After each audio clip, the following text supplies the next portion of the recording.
আসসালামু আলাইকুম, কেমন আছো তোমরা সবাই? আজকে চলে এলাম নতুন একটা ভিডিও নিয়ে। তো এই ভিডিও করার সময় আমি নিয়েছি সমস্ত ওয়েস্ট ম্যাটেরিয়াল লাইক নারকেলের মালই, ডিমের খোসা, পড়ে থাকা কাঠি, ক্লে আর রং।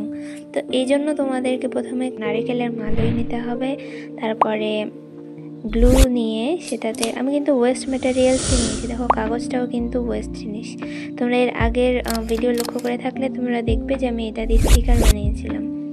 তারপরে আমি ক্লে দিয়ে সেটাকে কভার করে দিলাম, আর ডিমের যে খোসাগুলো আছে সেটাকে লাল কালার করে দিলাম, আর তারপর দিয়ে সাদা সাদা ডট করে দিলাম।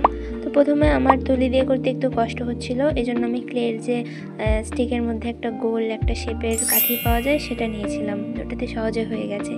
তারপর আমি স্টিকগুলোতে সাদা কালার করে একটা গ্রিন কালার নিয়ে কমলা কালারের ক্লেটাতে রং করে দিলাম।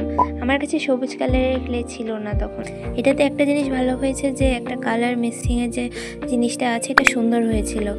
তারপরে আমি ফোঁটা করে সেখানে স্টিকগুলো লাগিয়ে সুন্দর করে ডিমের খোসাগুলো লাগিয়ে দিয়েছি। আর দেখো অ্যাক্সিডেন্টলি একটা ফোঁটা হয়ে গেছিলো, সেজন্য আমি সেখানে ফুল বসিয়ে দিয়েছি পাতাসহ, আর ওটা বিউটি আরও এনহ্যান্স করে দিয়েছে এটার।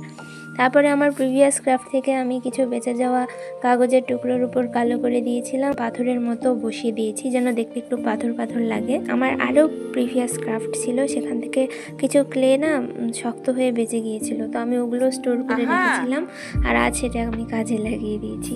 তারপর দুটো ছোট ছোট মিনি ঘর বানিয়ে সেটা বসিয়ে দিয়েছি, আর একটা সুন্দর ক্রাফট তৈরি হয়ে গেছে। তোমরা চাইলে অবশ্যই এটা বাসায় তৈরি করে দেখতে পারো, রেজাল্ট খুবই স্যাটিসফাইং। এভাবে ফেলে দেওয়া জিনিস থেকে নতুন কিছু বানানোর আইডিয়া আরও দেখার জন্য প্লিজ আমার চ্যানেলটাতে লাইক, শেয়ার অ্যান্ড সাবস্ক্রাইব করে দিও, আমাকে অনুপ্রেরণা যোগায়। ভালো থেকো, সুস্থ থেকো, আল্লাহ হাফেজ।